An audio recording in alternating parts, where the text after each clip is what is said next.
Muito boa noite a todos vocês. Uma honra, uma alegria estarmos juntos na casa do Senhor para adorá-lo, para louvá-lo, para engrandecer o seu nome. Hoje vocês puderam perceber que temos um culto diferente em nosso campus. Estamos relembrando e celebrando o centenário da primeira formatura do NASP, que aconteceu exatamente em dezembro de 1922. Estamos antecipando um pouquinho esse tempo, para poder relembrar essa história. E eu quero convidá-lo a abrir a palavra de Deus comigo, para iniciarmos esse momento de estudo e de celebração. Abra sua Bíblia em Salmos capítulo 78. Salmos 78, versículo 3. E vamos ler juntos a palavra do Senhor nessa noite. Abra sua Bíblia, Salmos 78 e o verso 3. E a palavra do Senhor nos diz: o que ouvimos e aprendemos, o que nos contaram nossos pais, não o encobriremos a seus filhos. Contaremos à vindoura geração os louvores do Senhor, e o seu poder e as maravilhas que faz.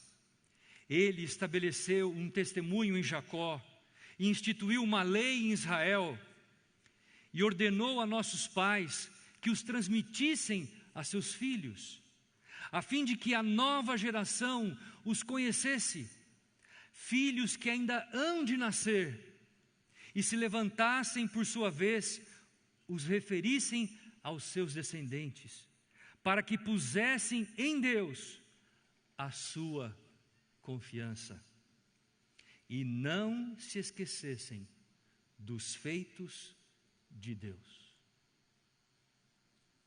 Há 2 sábados, nós relembramos o dia 22 de outubro de 1844. Toda a igreja, todos os cristãos adventistas estavam aguardando a gloriosa vinda de Cristo. E Ele não veio. Ele não veio.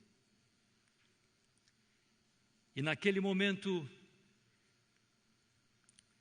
em que Jesus não veio, criou-se um grande desapontamento, como conhecemos a história. A igreja adventista passa a existir. E nós, como movimento, começamos a nos desenvolver. Em princípio, era apenas um pequeno grupo de pessoas, compostos de homens e mulheres, jovens e crianças. Não tínhamos ainda um nome sequer. Éramos conhecidos como adventistas sabatistas, e assim foi por cerca de 16 anos, até chegarmos a 1860. O primeiro segmento da igreja que foi aberto foi a obra de publicações em 1848. O segundo segmento foi a organização da Associação Geral em 1863. E o terceiro segmento foi a obra de saúde em 1866. Mas eram passados cerca de 28 anos, e nós ainda como movimento não tínhamos uma só escola formal, uma só escola em nosso sistema educacional. Quando Deus apareceu a esta profetisa, a esta porta-voz, Ellen White, no mês de janeiro de 1872, e lhe concedeu uma visão. E nesta visão Deus mostrou e revelou-a de que ela deveria orientar a sua igreja para que abrisse um sistema de escolas.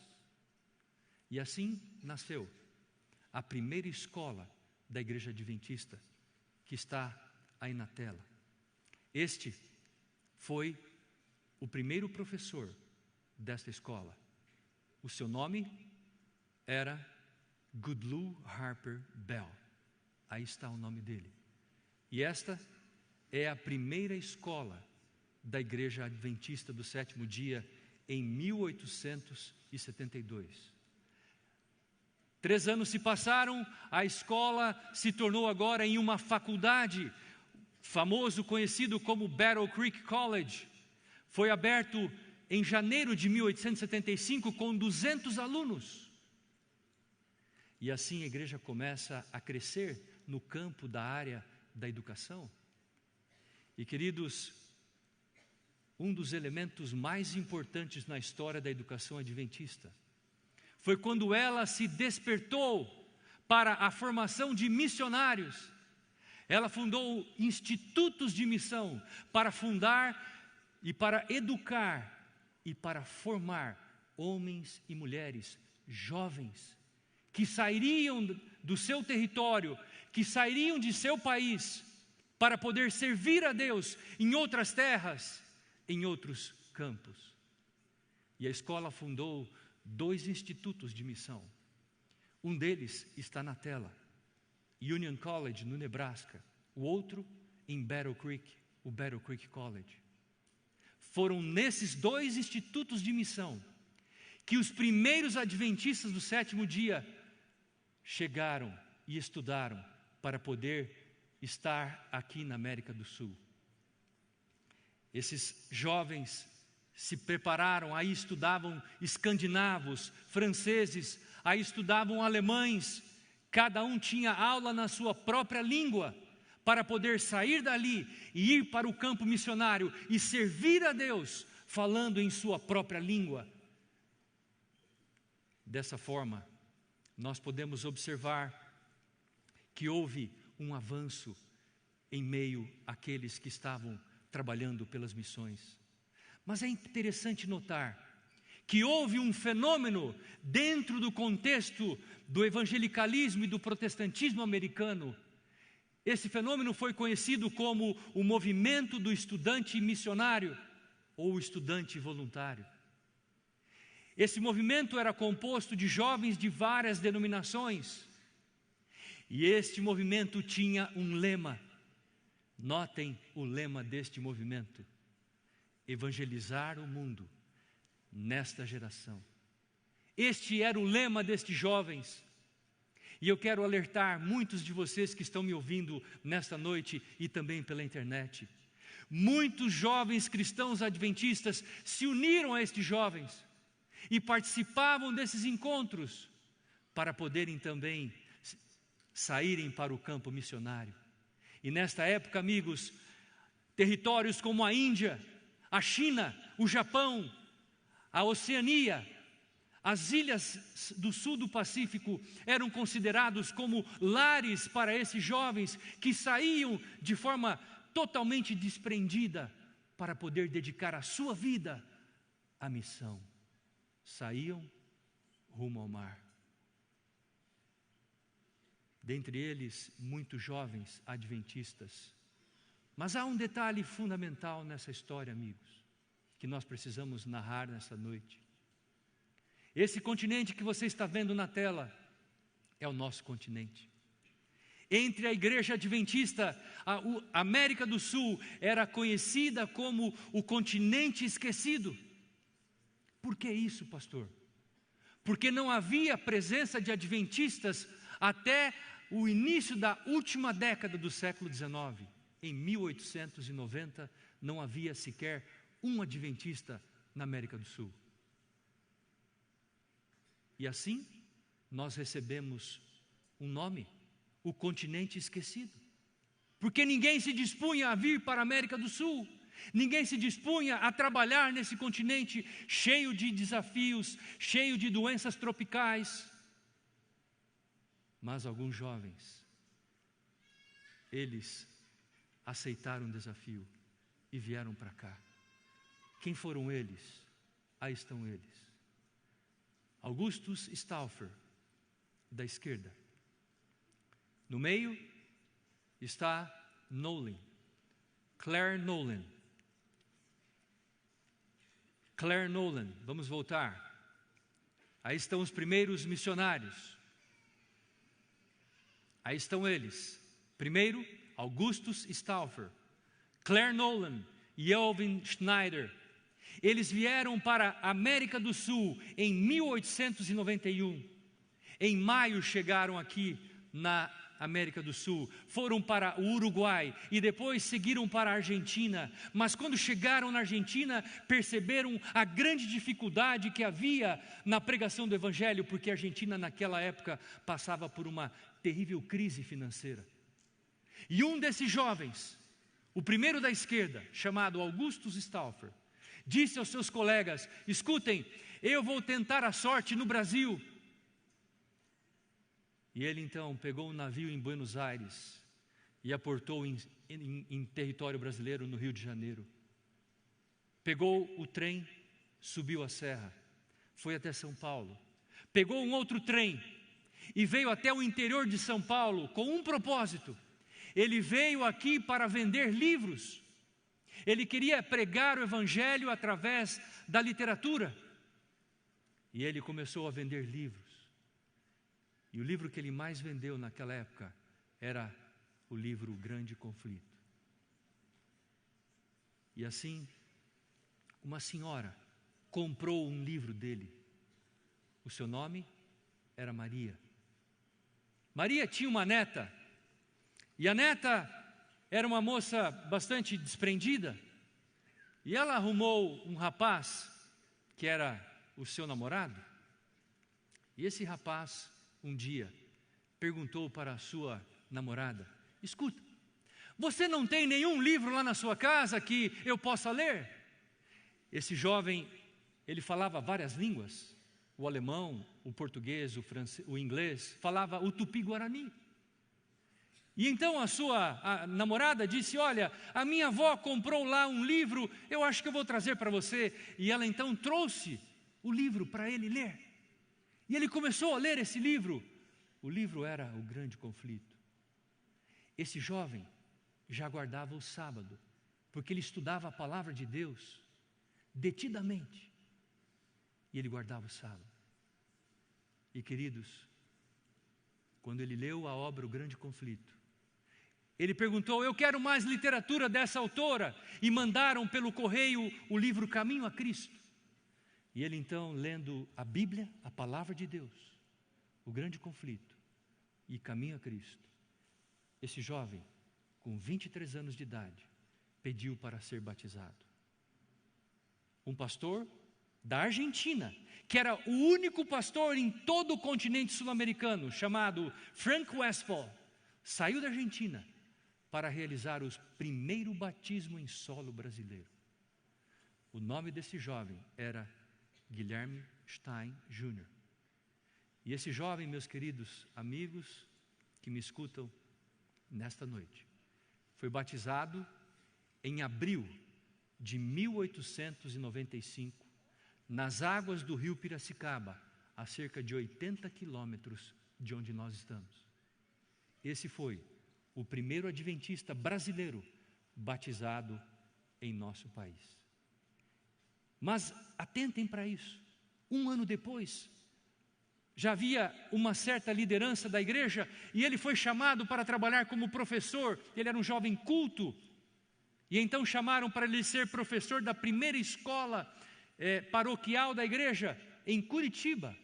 Em 96 ele assumiu o comando dessa escola chamada Colégio Internacional de Curitiba. E Guilherme Stein foi ser professor ali.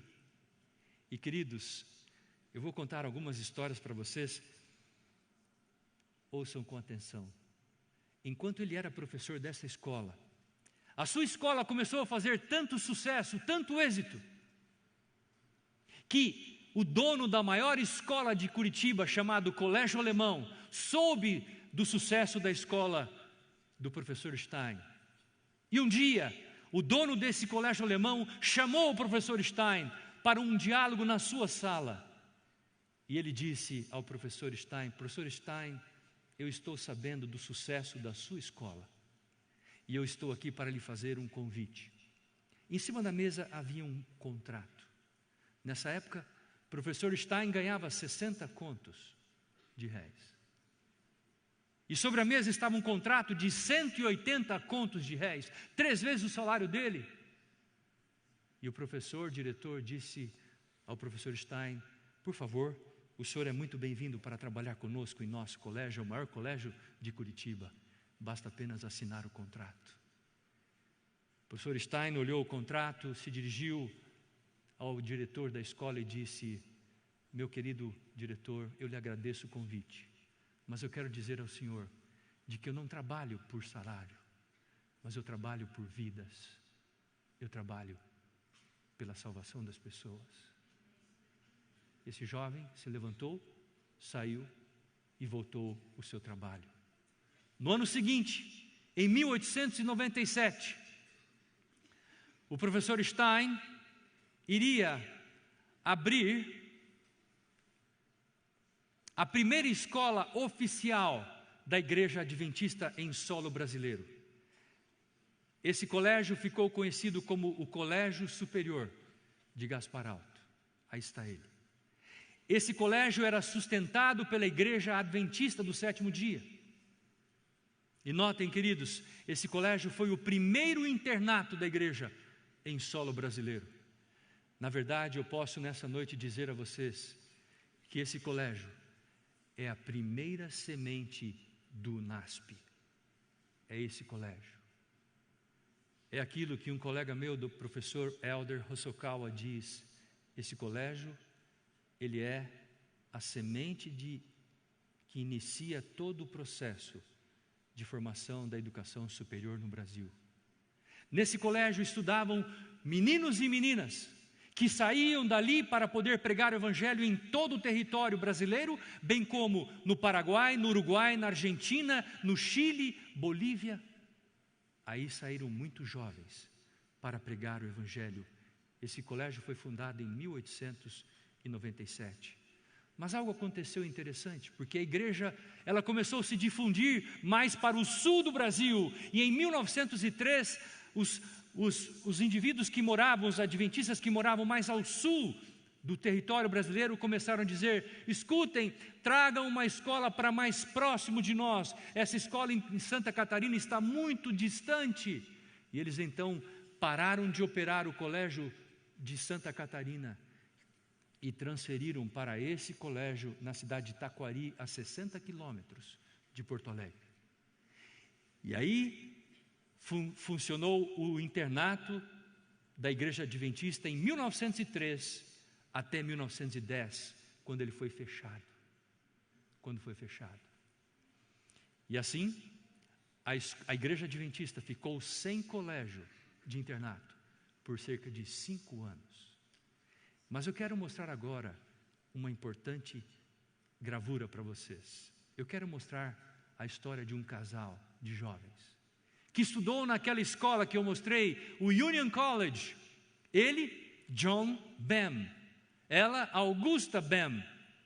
Ele, filho de um fazendeiro riquíssimo, que decidiu estudar teologia para ser um missionário com sua esposa. Seus amigos, suas amigas disseram: escuta, John, o que você tem na cabeça? Você vai sair do seu território, vai sair da América para ser um missionário num local que você não conhece. Você está sujeito a pegar doenças tropicais, vai morar num local que não tem a menor condição. Ele disse: amigos, nós decidimos servir a Deus e assim o faremos. Pegou sua esposa e veio para o Brasil. Veio com algum dinheiro no bolso. O seu pai, um fazendeiro, havia lhe dado a parte da fazenda que lhe pertencia. E assim ele veio para o Brasil. E queridos, agora entra em cena uma história que talvez poucos de vocês conheçam. Aonde este jovem veio morar? Aonde esse casal veio morar? E eu quero mostrar para vocês agora, nessa imagem, eles vieram morar na colônia de Campos Sales.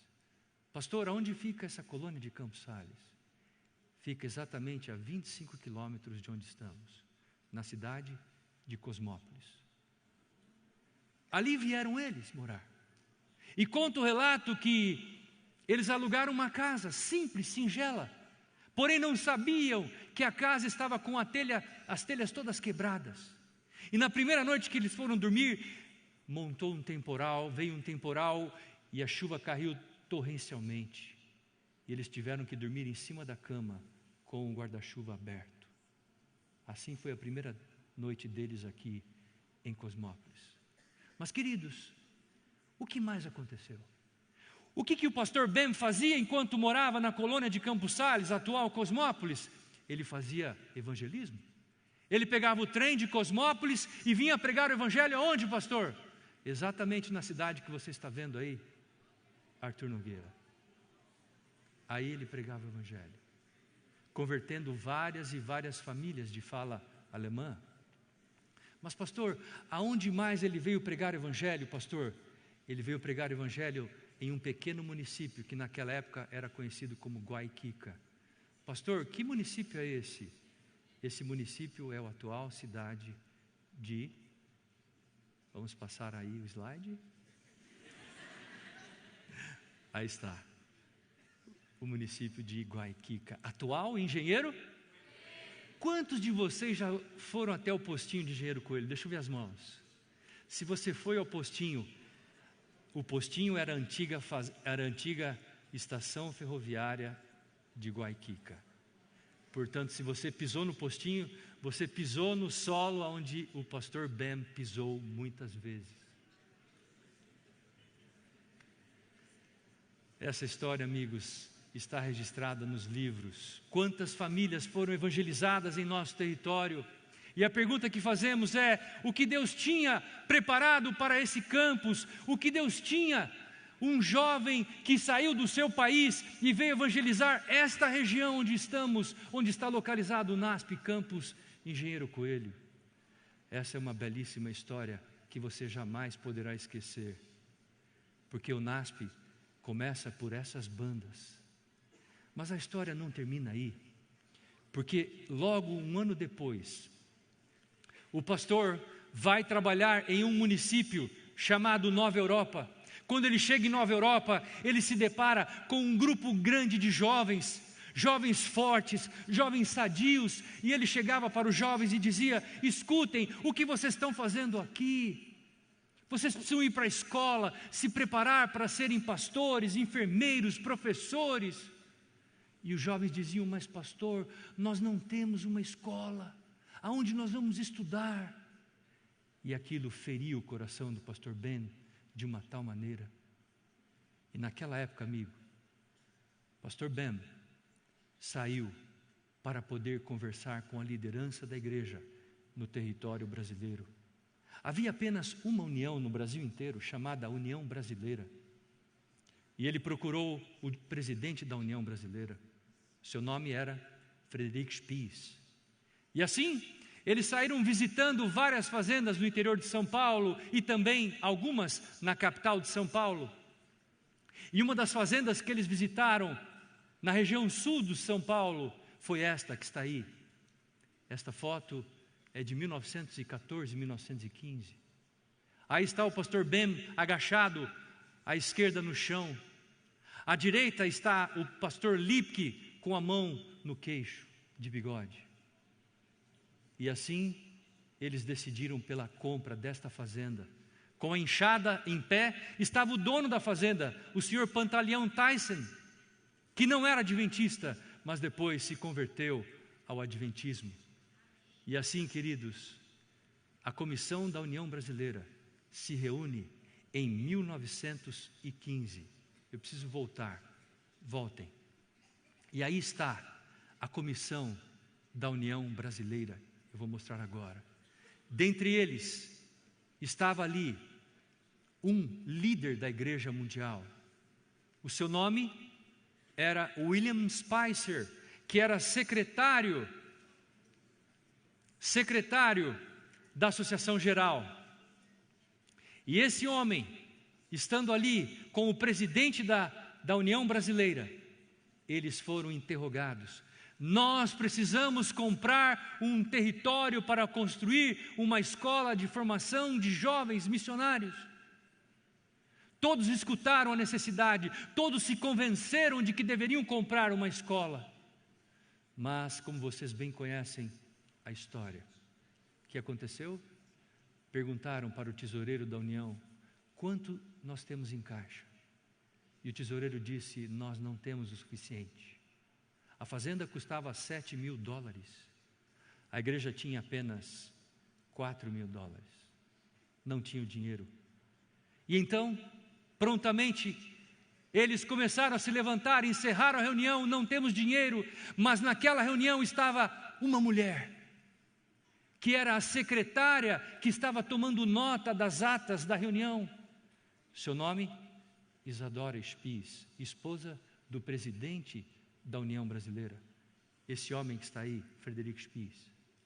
E quando eles começaram a se levantar para ir embora, ela disse: irmãos, irmãos, irmãos, parem um pouco, parem um pouco. E ela então fez um apelo a esses homens que se levantaram para ir embora. E ela disse: irmãos, precisamos prosseguir pela fé.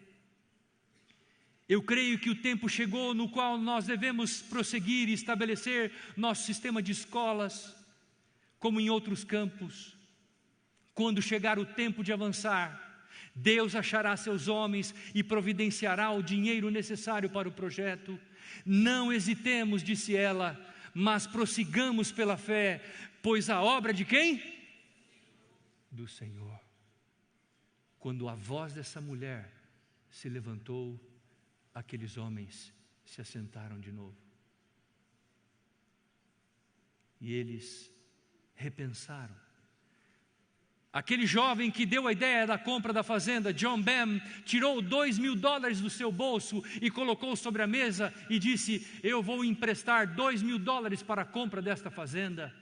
Quando a igreja tiver esse recurso, ela me devolve. E ele colocou $2.000 da sua herança que o seu pai havia dado.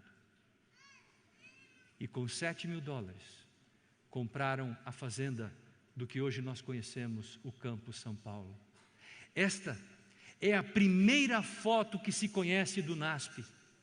Esta é a primeira foto que nós temos a respeito da história da nossa instituição. Essa foto foi tirada em maio de 1915. Vocês estão vendo lá no canto esquerdo superior, ali estava uma barraca que funcionava o refeitório, a igreja, a sala de aula, tudo acontecia naquela barraca. Ao lado direito haviam barracas brancas, onde eram os dormitórios dos alunos. Assim começou o NASP, humilde começo. Assim começou a sua história e a minha história, no meio do barro, das vacas, dos carrapatos, dos cachorros. Assim começou o NASP. E assim, você tem os primeiros diretores. Aí está à direita, pastor John Lipke, e à sua esquerda, John Bem. Foram os primeiros diretores dessa escola. Aí está a primeira aula, a primeira turma de alunos, no primeiro prédio de aulas. E aqui uma foto da primeira aula que nós temos conhecimento e registro. Uma aula de geografia com o pastor Paulo Henning. À direita, o diretor da escola, Dr. John Lipke. Aqui uma foto do dormitório masculino. Aqui eu trouxe para vocês algo que eu vou mostrar agora. Está aqui, guardado, com muito carinho. Vocês estão vendo que nesta situação, nesse momento, a igreja não tinha recursos, nem sequer para comprar tijolos e telhas. O que ela fez? Ela montou uma olaria dentro do campus da escola e ensinou os alunos a fabricarem tijolos. E eu tenho em minhas mãos um desses tijolos, de 1915. Ele pesa mais de 3 quilos. Queridos, esse tijolo foi fabricado por jovens alunos do NASP. E eu queria lembrar vocês de uma coisa. Cada tijolo que foi preparado por aqueles jovens tinha uma inscrição neles. Tinha uma palavra que caracterizava o esforço e o empenho de cada um daqueles jovens. E a palavra era salvação.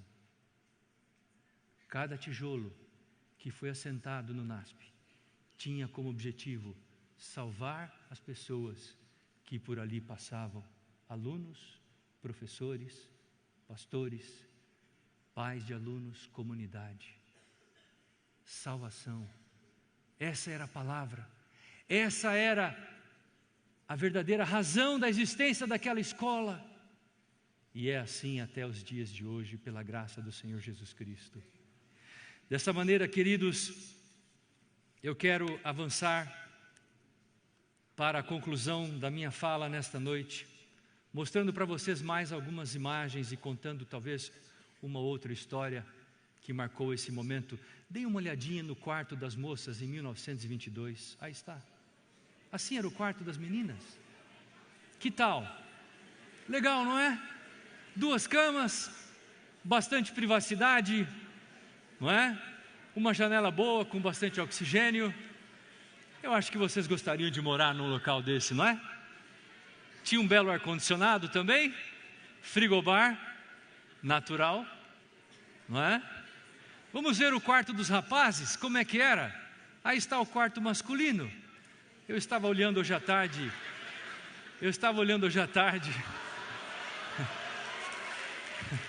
O quarto masculino.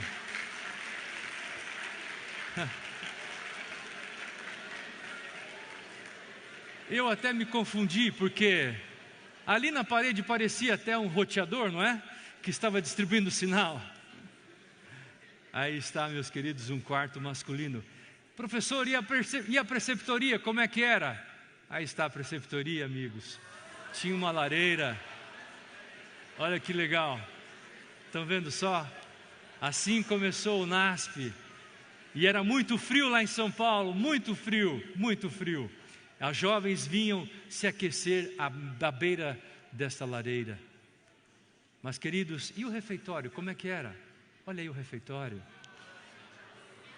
Percebam que cada mesa tinha uma pessoa que cuidava, ele era chamado o pai ou a mãe da mesa. De um lado sentavam os rapazes, do outro sentavam as moças. E a conversa era comandada pelo pai da mesa ou a mãe da mesa. Assim funcionava o refeitório naquela época, não é? Muito diferente de hoje, não é? Aí está. Assim, amigos, avançando, eu quero contar a vocês uma história. Para aqueles que têm bom conhecimento histórico, 1915, a escola nasce em meio à Primeira Grande Guerra Mundial. E não foi um momento fácil.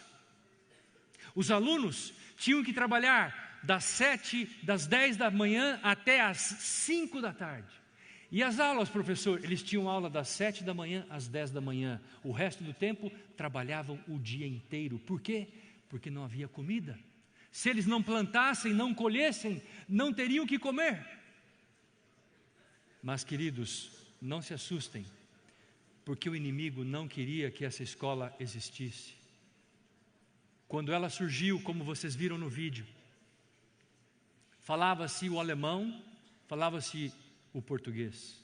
Muitas aulas eram em alemão. E um dia, um repórter estava passando pelo portão do colégio e ele ouviu um professor falando em alemão com um aluno que falava alemão. E a guerra estava acontecendo. Esse repórter foi até a redação do seu jornal e criou ali uma manchete no jornal. E a manchete dizia: alemães constroem fortaleza no Capão Redondo. Ele pegou a primeira página do jornal, foi até o exército e levou para o coronel Pedro Campos. E esse coronel pegou 130 soldados. 130 soldados. E ele foi até o Capão Redondo. Com que propósito? Ele foi prender todos os que ali estudavam e ali trabalhavam. 130 soldados. Ele pegou. E assim, o que aconteceu? Eles passaram na casa do diretor da escola em Santo Amaro, o pastor John Lipke. Prenderam ele, colocaram ele em custódia.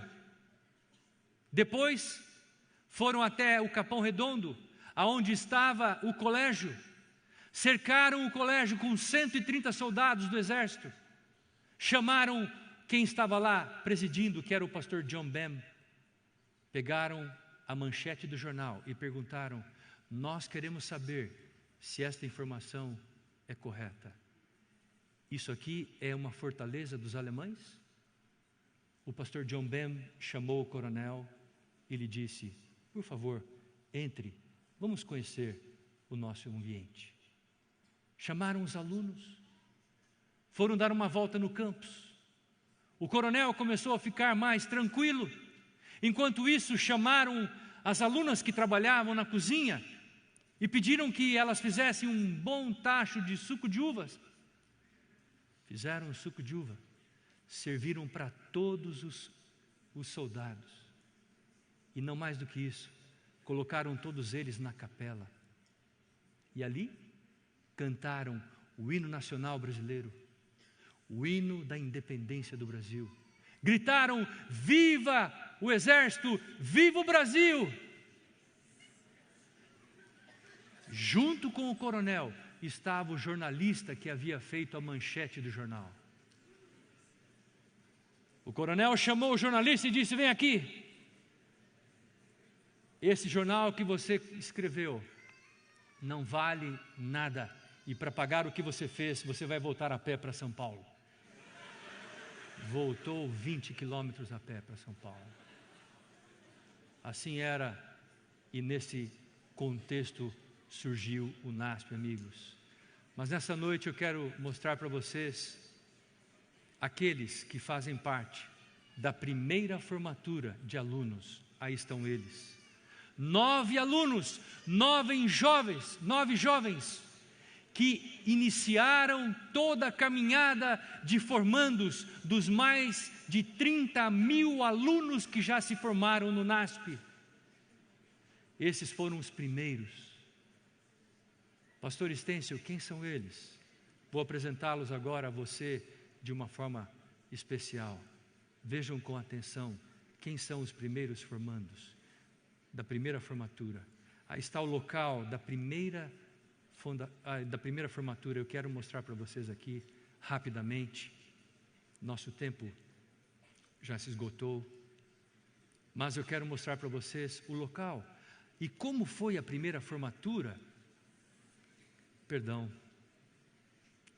Nós vamos mostrar que a formatura não aconteceu num prédio, num edifício em si, mas aconteceu em meio apenas a uma tenda, uma lona. Aí está, uma grande tenda. Naquela tenda branca foi realizada a primeira formatura do NASP. O local onde está essa tenda é exatamente o local onde está o prédio do ensino médio, em frente à capela do NASP São Paulo. Nesse local, 9 alunos receberam o seu diploma. A programação começou na quinta-feira. Sexta-feira, houve a continuidade da formatura. No sábado, o presidente da divisão sul-americana pregou um belíssimo sermão, desafiando os alunos a servirem a Deus em terras missionárias. E então, no domingo, eles receberam um diploma. 9 alunos. Quem são eles? Vou mostrar a vocês. Aí está, Rodolfo Belos, presidente da União Sul Brasileira e depois da União Este Brasileira. Tereza Filonina, uma baiana, foi professora em São Paulo, no Rio de Janeiro e depois no Espírito Santo.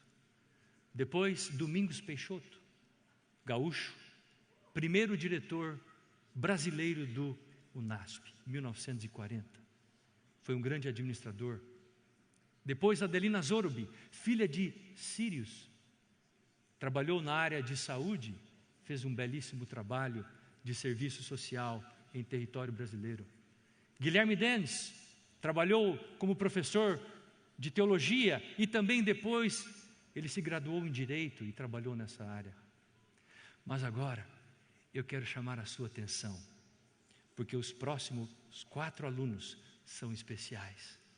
Por quê, professor? Porque desses 4 alunos que você está vendo, 4 alunos que vocês estão vendo, formaram 2 casais. Não há nada melhor do que você escolher a sua cara metade no NASP. Não esqueçam isso. Não percam essa chance. 4 dos 9 alunos formaram 2 lindos casais que foram extremamente úteis ao serviço de Deus.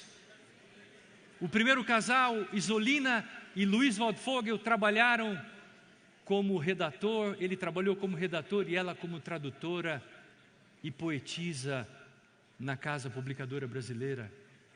Pastor Adolfo Bergo trabalhou na área de agronomia, ajudou na fundação da Superbom, juntamente com a sua esposa Alma Meyer, que também dedicou-se ao trabalho de forma tremenda. A Alma Meyer se formou com 20 anos de idade. Mas nesse momento, queridos, eu quero fazer a vocês uma surpresa. Eu quero chamar aqui nesse momento, uma aluna da primeira turma de formandos de 1922. O seu nome? Isolina Waldvogel.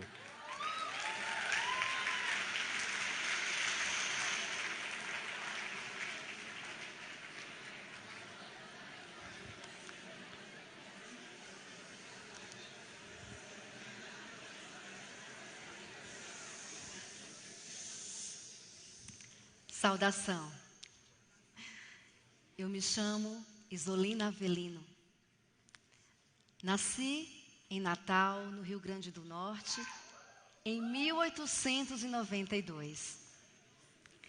Desde criança, gostava de ler e escrever e me tornei fluente em inglês e francês. Em 1915, conheci a mensagem adventista, me batizei e vim para São Paulo estudar no Seminário Adventista, conhecido atualmente como o NASP. Aqui, conheci o meu amado esposo, Luiz Waldvogel. Casamos e adquiri o seu nome, o seu sobrenome, e por isso fiquei conhecida como Isolina Waldvogel. Em 1922, participamos da primeira cerimônia de formatura. Eu, professora, e ele, pastor. Logo fomos trabalhar na Casa Publicadora Brasileira, onde tive o privilégio de traduzir alguns livros da senhora Ellen White para o português, dentre eles, O Desejado de Todas as Nações, e escrever muitas poesias. Hoje, estamos comemorando o centenário da primeira formatura.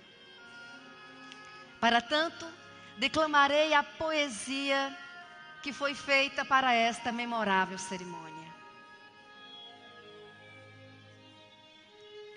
Rumo ao mar. Já possamos ainda revê-los no sorridente porvir.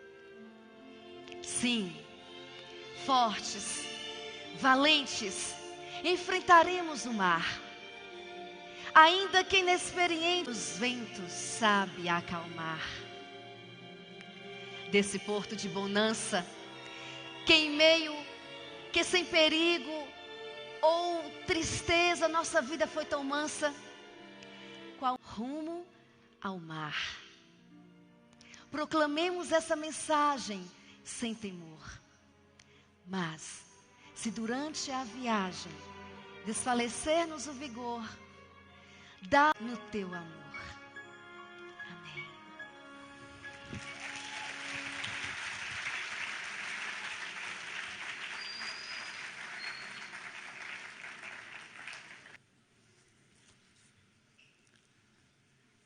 Oremos. Querido Deus, estamos aqui em Tua casa, com o coração agradecido, porque de uma maneira grandiosa, poderosa, Tu tens guiado a Tua igreja, o Teu povo, através de todos os tempos, todos os séculos. Tu tens o comando e o controle de todas as coisas em tuas santas mãos. E nós, Senhor, como teus filhos, nós te louvamos e te agradecemos, porque um dia tu colocaste no coração de jovens o desejo de desbravar essas terras para fundarem aqui escolas, colégios e, sobretudo, o NASP. Nós te louvamos, Senhor, porque essa instituição existe para levar o conhecimento de Jesus Cristo a cada aluno, a cada jovem, a cada pai, a cada mãe, a cada membro da nossa comunidade que aqui reside. Permita que essa instituição, Senhor, seja um instrumento vivo em tuas mãos para abençoar a vida de milhares e milhões de pessoas em toda a face da terra. Aqueles jovens que saíram daquela colina e partiram rumo ao mar, Senhor, eram 9. Hoje, somos milhares. Dá-nos, Senhor, esse desprendimento, essa disposição de nós trabalharmos, pregarmos e testemunharmos de Jesus, até que a última pessoa na terra escute a tua verdade. Assim, Senhor, usa-nos, conceda-nos a tua graça, o teu amor, e agora despeça-nos com a tua bênção e com a tua paz. E que a graça do Senhor Jesus, o amor de Deus o Pai, a comunhão do Divino Espírito estejam com todos nós, pois oramos em nome de Cristo Jesus. Amém. Dê um abraço na pessoa que está ao seu lado e deseje um feliz sábado para ela. Feliz sábado.